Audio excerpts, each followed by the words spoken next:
Hello mga kananay! Hapon na po. Naglakwat siya po ang kananay niyo.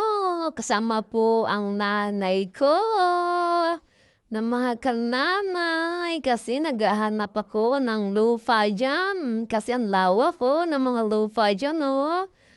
Kaso, hindi kaya ng budget ko kasi 28 square meter lang, pambahay lang talaga mga kananay kasi nangungupahan lang kami. Ayan po, kausap ko po siya, yung may-ari dyan ng banda sa may bukid yung bahay, mga kananay.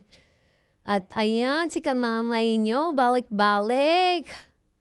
Yan. Di ba ang ganda ng view, kasama lagi ang aso namin. At dito naman yung anak ko, oh. Nagbigay siya ng pera doon sa pulubi. Bait naman ang anak ko. Salamat!